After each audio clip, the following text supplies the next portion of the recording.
पिछले जन्म में मैं क्या था पता नहीं। अगले जन्म में मैं क्या बनूंगा ये भी पता नहीं। मगर दुनिया में ऐसे हजारों लाखों लोग हैं जो इसके ऊपर रिसर्च कर रहे हैं। अगर उनको ये रिसर्च करना है तो उसकी सबसे बेहतरीन जगह अगर कहीं है तो भारत में एक ऐसा शहर जिसकी उम्र है 8,000 साल से भी पहले की। वहां पर जाने से पहले एक राजमार्ग से हमको गुजरना पड़ेगा, यानी एक ब्रिज से गुजरना पड़ेगा जिसकी उम्र है more than 137 years and we are entering golden bridge। जिस शहर का आज मैं आपके सामने जिक्र कर रहा हूँ जिसको कहा जाता है गल्फ ऑफ खंबात। इस पर मुगलों ने राज किया, सिलाहारा ने राज किया, गुप्तों ने राज किया, डच लोगों ने राज किया, पुर्तगीज लोगों ने राज किया और इसका नाम वक्त के साथ कई बार बदला। इसके कुछ नाम मैं आपके सामने पढ़ रहा हूँ, शायद आप पहचान जाएंगे ये शहर कौन सा है। बरिगाजा, बरुगाजा, ब्रुआच, भृगपुर, भृग क्षेत्र, भृगुकाक्ष, भृगकच्छ एंड आज की तारीख में जिसे जाना जाता है भरूच के नाम से। भरूच की सेंग नर्मदा नदी की वजह से पूरे विश्व में मशहूर। भरूच की सबसे इंपॉर्टेंट बात आपके साथ शेयर करने से पहले मैं आपको ले चलता हूँ कुछ ऐसी जगहों पर जो आप भरूच में आए विजिट करना चाहिए। सबसे पहले नाथू थोबान धर्मशाला जो दांडिया बाजार में 175 साल पुराना स्वामी नारायण मंदिर, 18वीं सदी में बना हुआ रतन तालाब जहां पर आप टॉर्टाइज के कई रेयर स्पीशीज को देख सकते हैं। 14वीं सदी में बना ये नजारा जुम्मा मस्जिद का है। 1760 में जो 5 इंपॉर्टेंट फायर टेम्पल बने थे पारसी लोगों की भारत में एंट्री की, उसमें से एक निशानी यहाँ पर है जिसका नाम है दस्तूरजू कांथा अग्यारी। इसी के बाजू में आपको पारसी वाड़ दिखेगा। उसी के साथ में आपको यहाँ पर 300 साल पुरानी जगह दिखेगी जिसका नाम है सरदार मंजिल। मुस्लिम राजाओं के राज्य के जमाने की निशानी बेगम वाड़ी आपको यहाँ पर नजर आएगी। रायचंद दीपचंद लाइब्रेरी आपको यहाँ पर दिखेगी जहाँ पर बहुत सारे कबर्ड्स है, हेरिटेज चीजें हैं और 2 लाख से भी ज्यादा किताबें हैं। यहाँ पर एक टावर हुआ करता था जो 1908 में बना था जिसके चारों तरफ घड़ी हुआ करती थी और ऊपर एक रेड कलर की लाइट होती थी जो बाढ़ आने के सिग्नल दिया करती थी, लेकिन 2001 में धरती कंप में ये नष्ट हो गई। यहाँ पर आपको पुरानी निशानियों में भरूच नो कोट दिखेगा, यानी भरूच की जो किले की वॉल थी उसकी कुछ निशानियां यहाँ पर नजर आएगी। यहाँ पर कुछ ऐसी भी जगह है स्लॉट्स है जिसमें तोपों को सेट किया जाता था और तोप से दुश्मन पर वार किया जाता था। ये वो जगह है जहाँ पर सैकड़ों साल से अरबों ने, डच लोगों ने, ब्रिटिशर्स ने, पुर्तगीज लोगों ने, इजिप्शियन लोगों ने एंट्री की, व्यापार किया। सिल्क का व्यापार, रेशम का व्यापार यहाँ पर होता था। शिप बिल्डिंग का काम यहाँ पर होता था। कई युद्ध यहाँ पर हुए। वाटर कंजर्वेशन की एक बेहतरीन आर्कियोलॉजिकल मिसाल स्टेप वेल है यहाँ पर जिसको कहा जाता है वंजार वाव, वो आपको दिखेगा। डच लोगों के जमाने में जो उनकी बस्ती थी तो उनका एक शमशान सिमेट्री यहाँ पर दिखेगी, डच सिमेट्री। और गांधी जी की दांडी यात्रा से पहले की और बाद की उनके रहने की कई निशानियां आपको यहाँ पर मिलेगी। इससे पहले कि हम लोग एस्ट्रोलॉजी और पिछले जन्म अगले जन्म की ओर जाए, एक ब्रिटिश सोल्जर के और उसके घोड़े के नाम पर यहाँ पर एक निशानी बाकी है जिसको कहा जाता है grave of British soldier with his horse.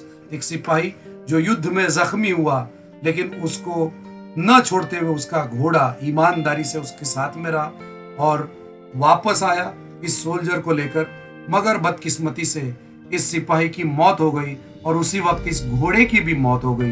प्राणी और मनुष्य के जीवन की जो प्रेम भावना है उसकी एक बेहतरीन मिसाल ये British soldier and his horse grave आप यहाँ पर देख सकते हैं। अब बात करते हैं बहुत इंटरेस्टिंग जगह की जिसका नाम है दश अश्वमेघ घाट। ये जगह कितनी पुरानी है ये आप इमेजिन भी नहीं कर सकते। स्कंद पुराण की बात कर रहा हूँ। असुरों के एक राजा महाबली जिसने 99 यज्ञ पूरे किए और 100वां यज्ञ पूरा करने के बाद उन्हें इंद्र की पदवी मिलने वाली थी, यानी वो इंद्र बनने वाले थे। लेकिन ये बात विष्णु को पता चली और शुक्राचार्य के इस शिष्य को वो पद पे न जाने देने के लिए उन्होंने 100वें यज्ञ के समय अपना दर्शन महाबली राजा को दिया। महाबली राजा से उन्होंने दक्षिणा मांगी। तब राजा ने उनसे पूछा आपको क्या चाहिए? तो वामन रूप, बटुक रूप लिए हुए विष्णु ने कहा मुझे सिर्फ 3 कदम रखने की जगह चाहिए। बलि राजा ने हंसते हंसते उन्हें कहा जो चाहिए वो जगह ले लीजिए। विष्णु ने पहला कदम रखा पृथ्वी पर, दूसरा कदम रखा गगन पर, और तीसरा कदम रखने के लिए जब जगह नहीं मिली तब महाबली राजा ने अपने सर को आगे किया और विष्णु ने उनके सर पर पैर रख के उन्हें नरक लोक में भेज दिया, जहां पर ये दश अश्वमेघ माइथोलॉजिकल हिस्टोरिकल घटना हुई। वही जगह यहाँ पर है। यहाँ पर आप अलग अलग मंदिर देखेंगे, नर्मदा माता का भी मंदिर देखेंगे और वामन रूप विष्णु का है उसका भी, बटुक स्वामी का मंदिर भी यहाँ पर देखेंगे। भृगु ऋषि जब यहाँ पर आए तब उन्होंने एक कछुए के ऊपर बैठकर यहाँ पर प्रवेश किया था, इसलिए इस जगह का नाम हुआ भृगु कच्छ और वक्त के साथ बदलते हुए ये हुआ भरूच। ऐसा कहा जाता है कि भृगु ऋषि विश्व के निर्माता ब्रह्मा के मानस पुत्र थे। यहाँ पर आपको कई ज्योतिर्लिंग मिलेंगे। ये वो जगह है जहाँ पर उनकी वंशावली भी आपको मिलेगी। जिनका भी सरनेम भार्गव है, they are basically from this place Bharuch. Vallabhacharya की बैठक यहाँ पर आप देख सकते हैं। विष्णु के कई रूपों में एक अवतार है परशुराम, वो भी भृगु ऋषि के वंशज, बाद में के वंशज है। भृगु ऋषि की बेटी का जिक्र यहाँ पर होता है और वो है लक्ष्मी। लक्ष्मी के पति विष्णु यानी भृगु ऋषि के जमाई हुए विष्णु एक बार भृगु ऋषि विष्णु के पास गए, तब उन्होंने उन्हें निद्रा अवस्था में देखा और क्रोधित होकर उन्होंने विष्णु का अपमान किया। लेकिन विष्णु ने तुरंत उनका पैर पकड़ लिया और उनके पैर में जो तीसरी आंख थी उसको नष्ट कर दिया, जो जरूरी था। ऐसा स्कंद पुराण के रेफरेंसेस में मिलता है। लेकिन अपने पति का अपमान होने की वजह से लक्ष्मी वहां से चली गई और इसीलिए शायद थोड़ा नुकसान भरूच शहर को डेफिनेटली हुआ। यह शहर कई बार बना, कई बार टूटा, धरती कंप का भी इसके ऊपर असर हुआ, इसलिए कहावत बन गई भांग्यो भांग्यो तो ये भरूच। मगर सबसे महत्वपूर्ण बात जो मैं आपके साथ में शेयर करना चाहता हूँ कि पिछले जन्म में आप क्या थे, अगले जन्म में आप क्या होंगे। यानी एस्ट्रोलॉजी की अगर निर्मित इस धरती पर कहीं हुई है, so this is the place known as Bharuch. Bhrigu Rishi जिन्होंने एस्ट्रोलॉजी का निर्माण किया और उन्होंने भृगु संहिता लिखी, आज उसके कोई निशानियां बाकी नहीं है, लेकिन राजकोट में एक भाई साहब भृगु संहिता जरूर सेल करते हैं। अगर if you go through this Bhrigu Samhita, दुनिया में किसी भी व्यक्ति का आप पिछला जन्म, प्रेजेंट, भविष्य, फ्यूचर सब कुछ देख सकते हैं। तो जब भी कभी किसी भी लड़का लड़की की शादी के लिए जन्म पत्री, कुंडली अगर मांगी जाए तो याद रखिएगा गुजरात के भरूच शहर में इसकी शुरुआत हुई थी। Pioneer of astrology in this world is Bharuch and Bhrigu Rishi. Narmada नदी के किनारे बसे इस भृगु क्षेत्र को मैं वंदन करता हूँ।